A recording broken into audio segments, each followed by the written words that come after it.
Assalamualaikum warahmatullahi wabarakatuh. Bismillahirrahmanirrahim. Wassalatu wassalamu ala rasulillah Sayyidina wa habibina wa syafi'ina wa qurrati a'yunina wa maulana Muhammadin ibn Abdillah wa ala alihi wa sahbihi wa man tabi'ahu wa nasarahu wa bala wa la hawla wa la quwwata illa billahi al-'aliyyil 'azim. Amma ba'd.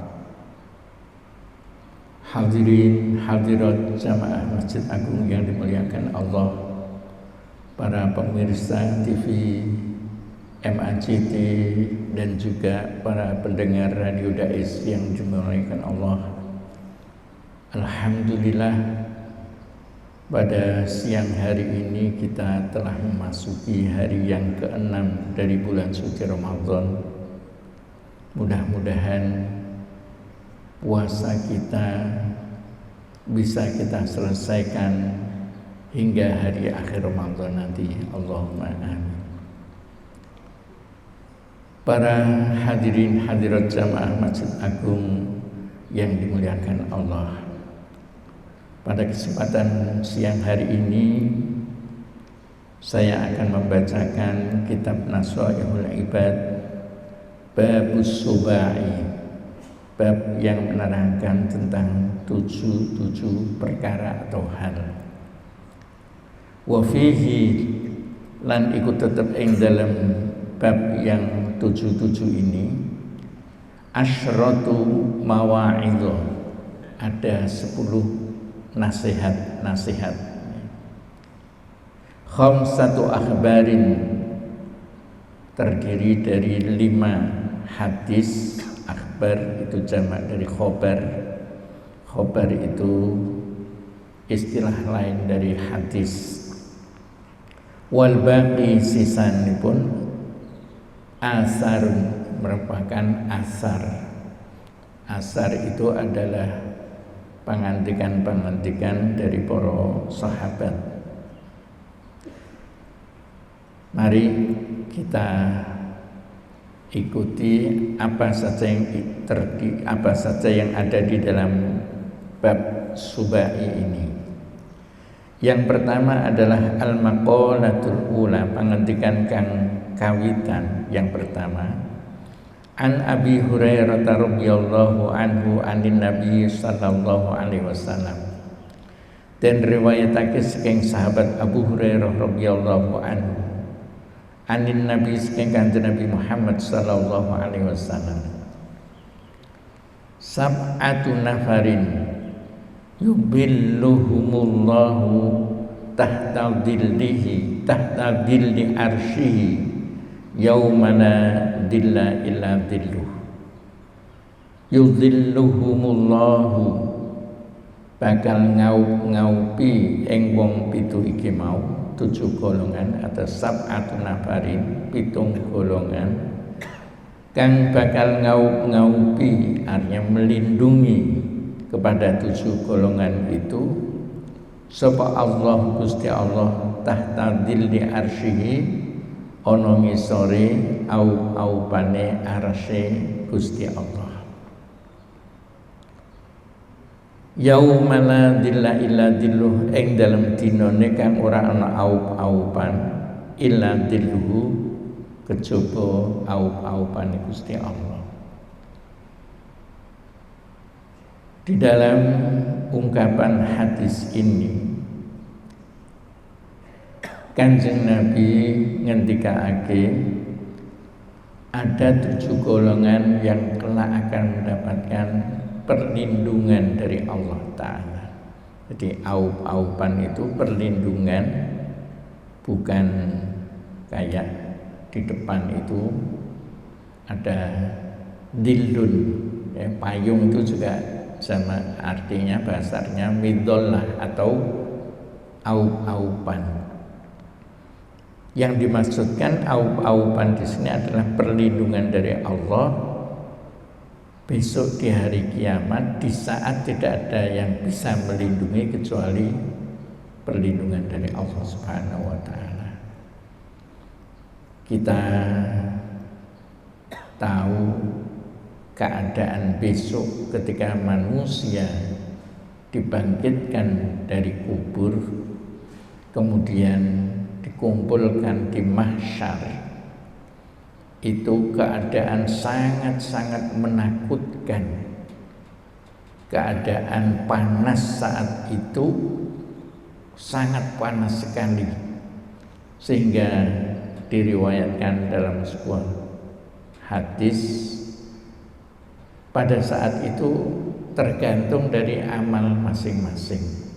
Saking panasnya, digambarkan matahari itu sangat dekat sekali dari ubun-ubun manusia, sehingga semuanya akan berkeringat. Keringat akan bercucuran, dan cucuran keringat itu bisa berakibat menyulitkan orang pada saat itu.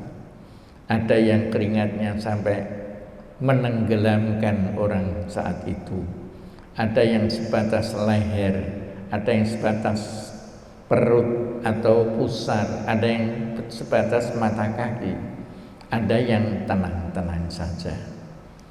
Termasuk mereka yang mendapatkan perlindungan dari Allah ini adalah orang yang akan nyaman-nyaman saja, tidak merasa kesulitan, tidak merasa tersiksa.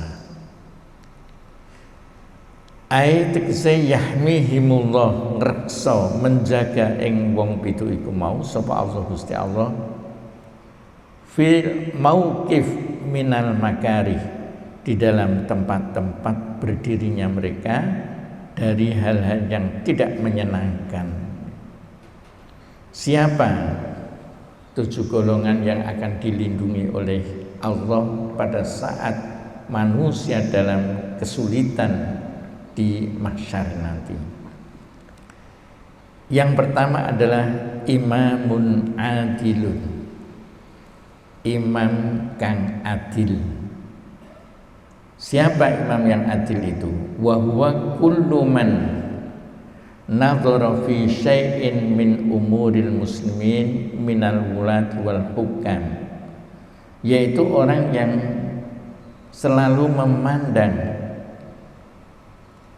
di dalam urusan-urusan orang Islam, yaitu terdiri dari para pemimpin dan hukam, yaitu pemerintah, hakim atau pemimpin. Pandangan terhadap orang Islam selalu memiliki sikap lurus, dalam artian cenderung kepada kebenaran, tidak membela yang salah atau membela satu menyalahkan yang lain. Lurus, cenderung di dalam kepada kebenaran ketika melakukan. Dan yang namanya adil itu memang sangat-sangat berat, tidak mudah. Contoh keadilan yang bisa betul-betul kita rasakan sebagai pemimpin yang adil yang pernah ditunjukkan oleh Sayyidina Umar bin Khattab ketika menjadi khalifah. Banyak cerita tentang khalifah Umar bin Khattab ini ketika beliau memimpin umat Islam saat itu. Tidak mendahulukan kepentingan dirinya sendiri. Jadi di antara keadilan itu tidak mendahulukan kepentingan dirinya sendiri, baik di dalam sosial maupun di dalam hukum. Sayyidina Umar ketika dikunjungi oleh seorang pemimpin dari Romawi, ketika pasukan Romawi di dalam salah satu peperangan merasa kalah, dia terkagum-kagum terhadap kepemimpinan umat Islam. kok bisa mengalahkan pasukan Romawi yang terkenal begitu kuat. Terus Raja Romawi mengirim utusan untuk mengenal lebih dekat siapa sebenarnya pemimpin umat Islam saat itu. Ketika datang ke Madinah, tanya mana rajanya orang Islam, karena tidak melihat istana yang megah, tidak melihat tempat raja yang membuat orang terkagum-kagum atau membuat orang lain merasa takut dan sebagainya.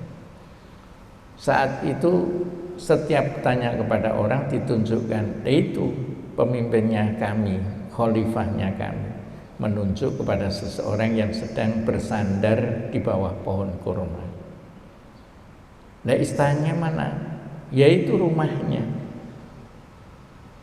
Sampai segitu keadaan seorang pemimpin. Kalau sekarang mungkin apa raja, apa presiden, tidurnya di bawah pohon, tidak beralaskan spring bed apalagi, enggak, hanya pelepah kurma. Salah satu lagi keadilan yang ditunjukkan oleh Sayyidina Umar di dalam untuk tidak menunjukkan kepentingan pribadinya. Suatu ketika berkunjung, artinya kalau sekarang seperti yang dilakukan oleh Presiden Jokowi, Pak Jokowi, yaitu berkunjung ke daerah-daerah seperti pada awal pemerintahan Pak Jokowi, ke kampung-kampung, masuk kampung, keluar kampung. Suatu ketika melihat, mendengar ada tangisan anak di tengah malam hari. Ketika ditengok, pintunya, jendelanya terbuka, ditengok ada 2 orang anak yang sedang menangis, sementara ibunya berhadapan di atas dapur, ya, alat memasak, ngudak-ngudek, ya, ngudak-ngudek apa, semacam kendil gitu. Dilihat oleh Khalifah Umar bin Khattab, loh, nggak ada apa-apanya kok orang perempuan ini melakukan seperti itu, kenapa? Terus ditanya, kenapa anakmu dan apa yang kamu lakukan? Dijawab oleh orang tersebut, ayahnya ini, anak-anak ini meninggal di dalam peperangan, sementara kami orang miskin, anak-anak ini kelaparan, saya tidak bisa beri makan, maka saya hanya berpura-pura untuk agar anak ini tertidur. Mendengar ceritanya orang perempuan seperti itu, langsung Sayyidina Umar pulang ke Baitul Mal untuk mengambil gandum, mengambil segala perlengkapan yang dibutuhkan oleh orang perempuan dan anaknya itu. Dipanggul sendiri. Nah, ini seorang pemimpin tanggung jawabnya sampai seperti itu, sampai tidak merasa tahu ada rakyatnya yang terlantar akibat suaminya ikut perang kemudian meninggal di dalam peperangan. Banyak lagi cerita-cerita tentang Sayyidina Umar di dalam memimpin pemerintahannya.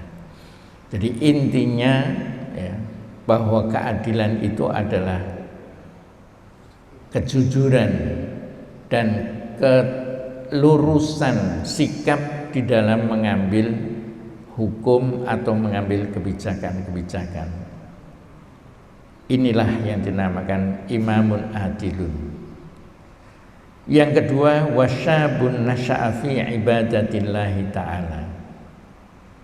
Wasyabun lan bocah enom atau pemuda nasa'akan cukul yang tumbuh fi ibadatillah ing dalam ibadah marang Allah Subhanahu wa taala.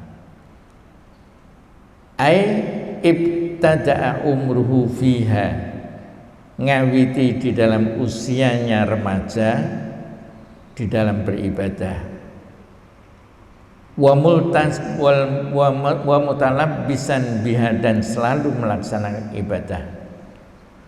Wa khussa asyabu, dan dikhususkan dengan istilah pemuda ini yang tumbuh di dalam beribadah, li'annahu mahallus syahwah, karena masa muda itu adalah masa-masa orang mudah terpengaruh dengan syahwat atau keinginan. Golongan kedua yang akan mendapatkan perlindungan dari Allah besok di hari kiamat adalah seorang pemuda yang gaya hidupnya selalu setiap saatnya untuk beribadah kepada Allah Ta'ala. Sholat, mengaji, membaca Quran, ya, dan sebagainya, sehingga seakan-akan tidak ada kesempatan lagi untuk bersenang-senang, untuk melampiaskan hawa nafsunya, kesenangan dirinya sendiri. Pemuda yang seperti inilah yang kelak akan mendapatkan perlindungan dari Allah Subhanahu wa taala. Apalagi kondisi masyarakat sekarang, banyak para pemuda jangankan untuk ibadahnya, untuk tugas-tugas kuliah ataupun belajar saja sering diabaikan.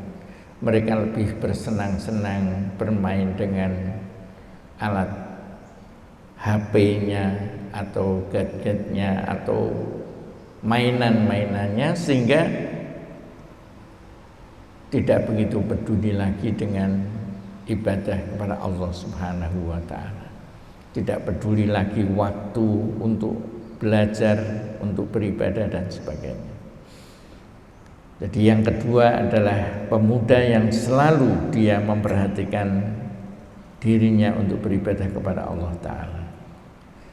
Yang ketiga, warajulun dzakarallaha bilisanihi au qalbihi khaliyan fafadat ainahu dam'an min khasyatillahi ta'ala. Yang ketiga adalah seorang laki-laki yang selalu ingat kepada Allah Ta'ala, mengingat Allah bilisanihi au biqalbihi, dengan lisannya atau dengan hatinya. Yang namanya zikir itu menyebut asma Allah atau ingat kepada Allah Ta'ala bisa dengan lisan.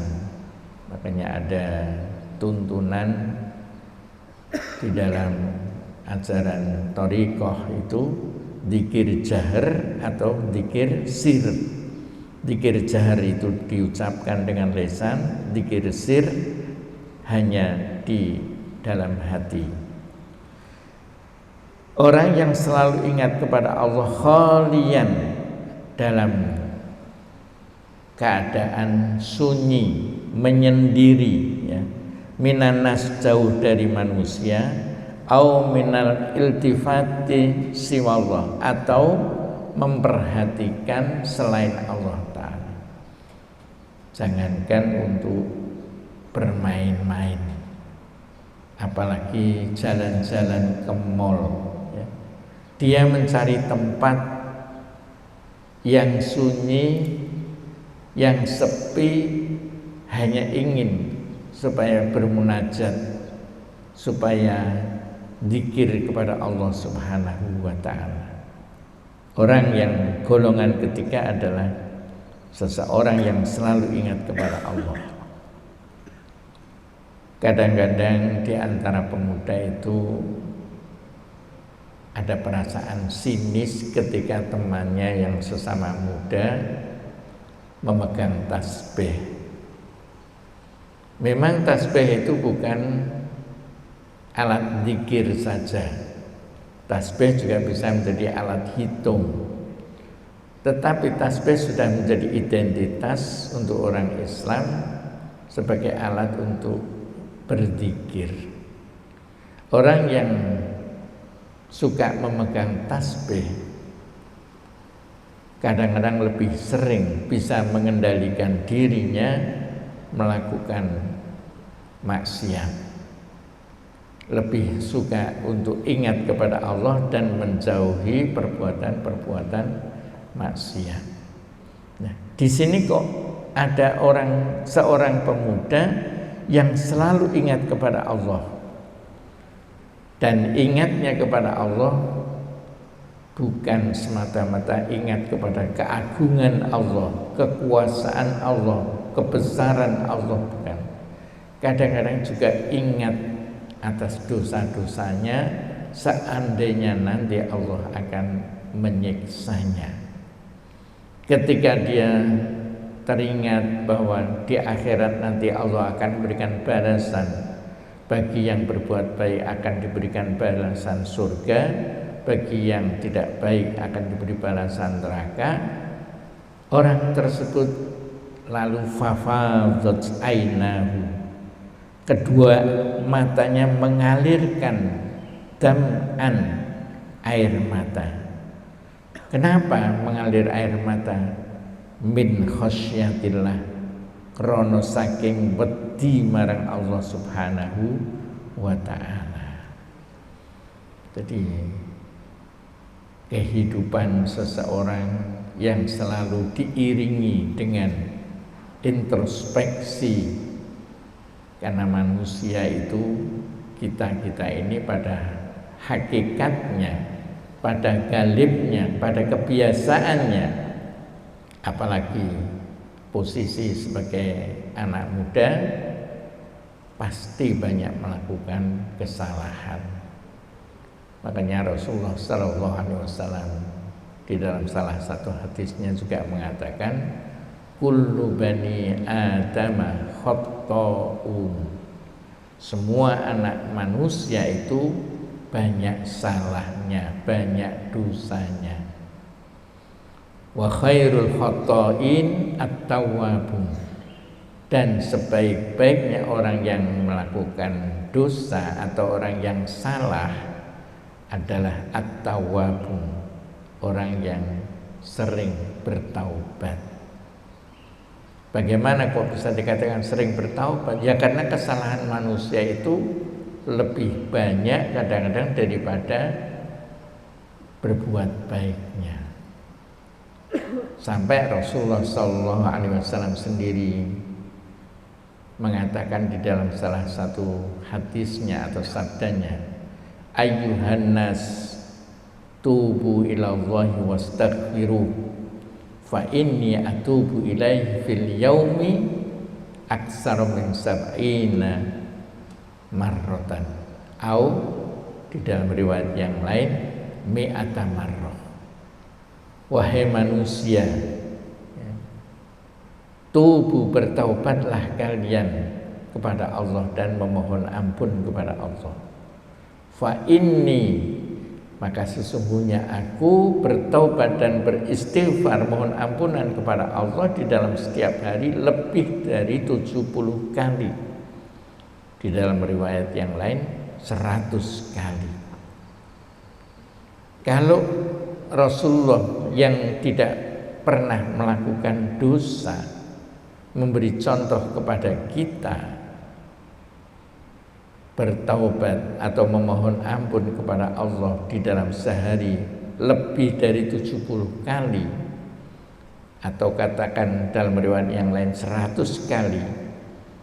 Kalau dalam sehari itu terdiri dari 24 jam, maka kalau Rasulullah 100 kali setiap harinya bertobat, berarti setiap 1/4 jam Rasulullah mohon ampun kepada Allah Ta'ala. Apalagi kita, seharusnya kita sebagai orang awam, belum sampai termasuk golongan orang-orang yang solih, ya, tentunya lebih banyak melakukan dosa. Maka alangkah kita ini selalu ingat setiap hari terhadap apa yang sudah kita lakukan, sehingga kita termasuk golongan orang yang selalu ingat kesalahan-kesalahan kita, dan kita akan mendapatkan ampunan dari Allah Ta'ala, dan besok pun akan mendapatkan perlindungan dari Allah Subhanahu wa Ta'ala. Orang yang mengingat kesalahannya sampai menangis, itulah di antara orang-orang yang telah akan mendapatkan perlindungan dari Allah Subhanahu wa Ta'ala.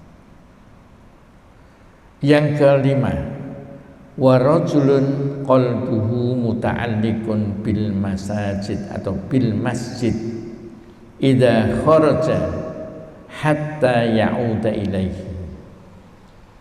Orang yang selalu hatinya kumantil-mantil, tergantung, teringat kepada masjid. Ketika dia keluar masjid, dia ingat masjid, sehingga nanti pada saat waktunya datang untuk melaksanakan sholat, dia kembali lagi ke masjid. Jadi betul-betul dia ingat waktu-waktu sholat, dan tidak hanya waktu sholat, tetapi waktu untuk sholat bersama-sama berjamaah di masjid. Orang yang seperti ini termasuk nanti akan selalu mendapatkan perlindungan dari Allah Subhanahu wa Ta'ala. Mudah-mudahan kita termasuk golongan orang yang selalu ingat kepada masjid, bukan ingin istirahat, bukan ingin buang hajat. Biasanya orang dalam perjalanan, ya, kalau butuh masjid itu butuh karena ingin buang hajat, bukan ingin melaksanakan sholat berjamaah.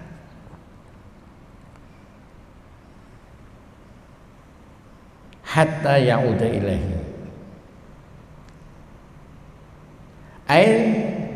Maksudnya hatinya tergantung kepada masjid, qalbuhu syadidul hubbi lahu.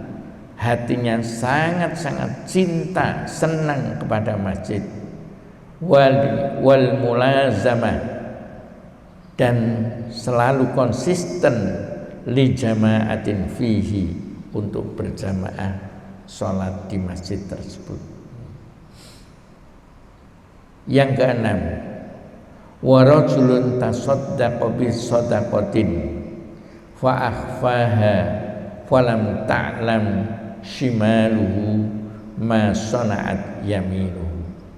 Yang keenam adalah seseorang yang tasaddaqa, bersedekah, mengeluarkan sebagian hartanya, bisodakotin kelawan sodakoh, fa'akhfaha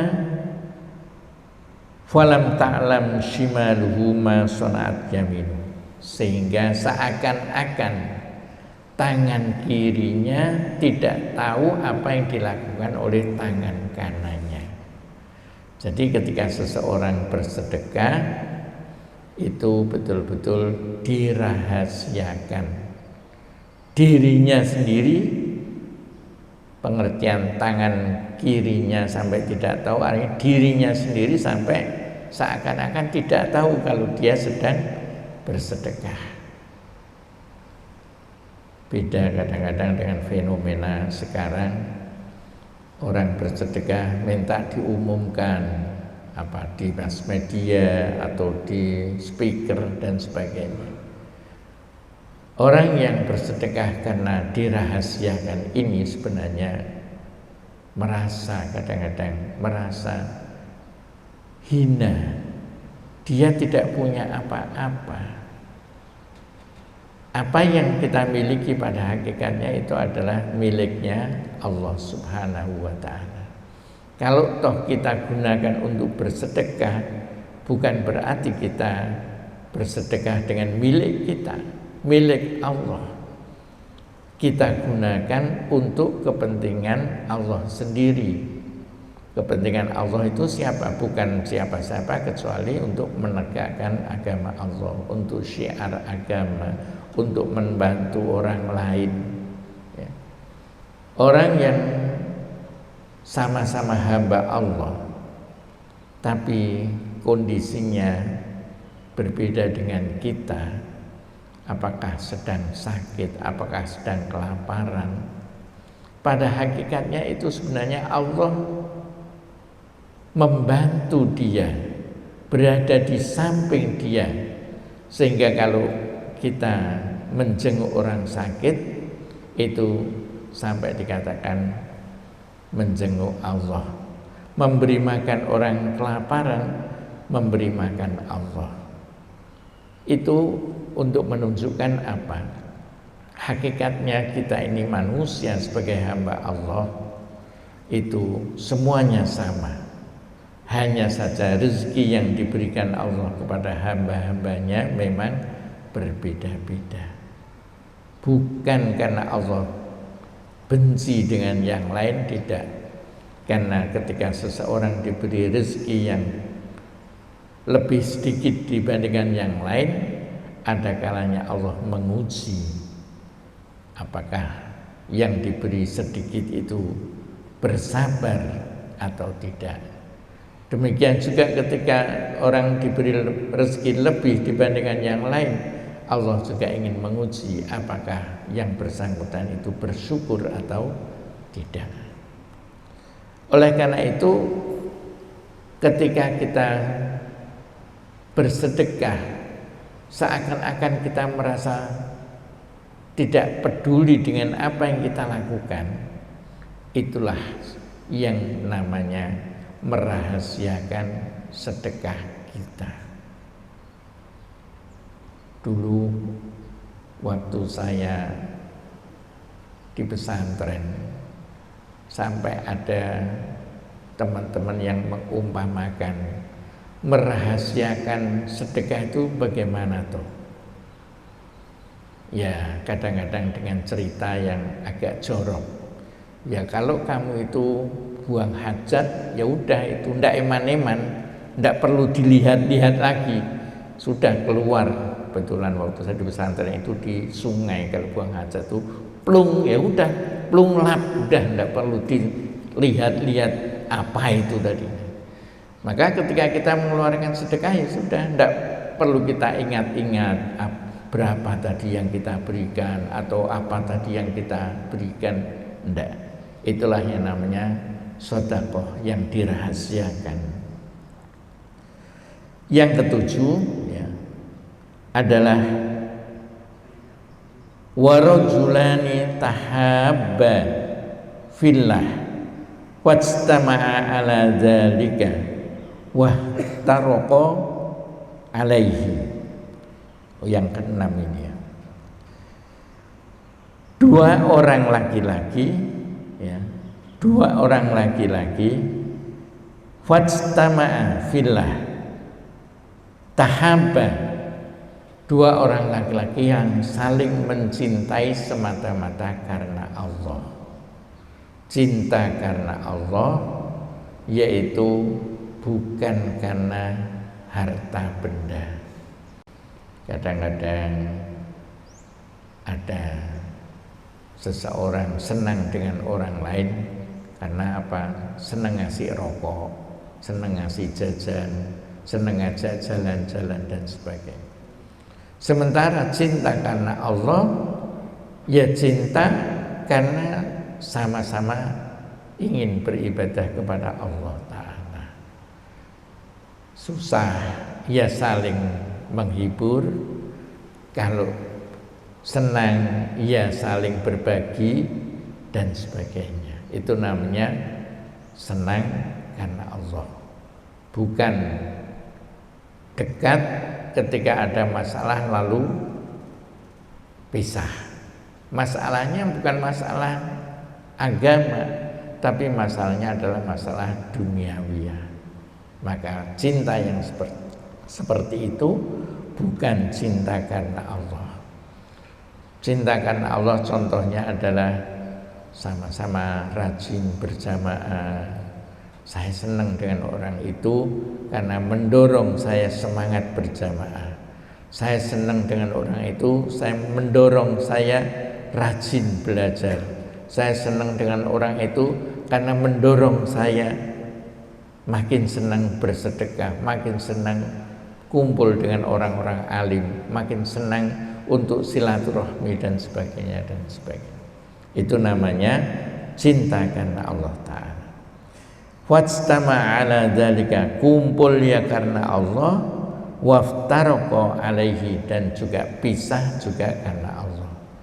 Pisahnya bukan karena habis berkelahi, pisahnya bukan rebutan pacar, pisahnya karena dipisah oleh Allah. Yang satu meninggal dunia sehingga tidak bisa kumpul lagi. Itu namanya pisah karena Allah Subhanahu wa ta'ala. Yang terakhir, warajulun ta'athum ra'atun zata jamalin, seorang laki-laki yang dibujui, diajak oleh seorang perempuan yang cantik, ya, zatu jamalin, ila nafsiha, artinya untuk dirinya, maksudnya diajak untuk dirinya untuk bersenang-senang.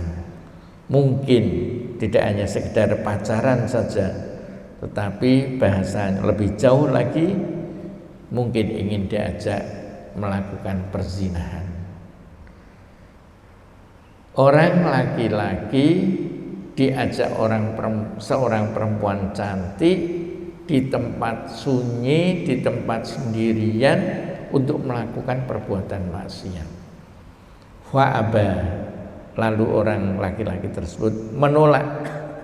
Waqala, dan mengatakan bilisanihi wa biqalbihi zajiran laha anil fahisyah, mengucapkan baik dengan ucapannya maupun juga dengan dorongan hatinya untuk mengatakan kepada orang perempuan tadi, menolak ajakannya untuk melakukan perbuatan fahisyah, perbuatan yang jelek, perbuatan yang jorok. Apa ucapannya itu? Inni akhafullah ta'ala. Mbak atau yu atau dek, ya, maaf, saya takut kepada Allah Subhanahu wa ta'ala. Kesempatan untuk berbuat maksiat sangat mudah, tapi dia masih merasa takut terhadap Allah Subhanahu wa ta'ala. Nah, ini golongan yang ketujuh yang akan mendapatkan pelindungan dari Allah Subhanahu wa ta'ala kelak di akhirat. Mudah-mudahan paling tidak kita termasuk dari salah satu golongan ini. Kalau memang belum bisa pada semua sikap-sikap golongan 7 itu, paling tidak ya kita salah satu dari mereka. Allahumma amin.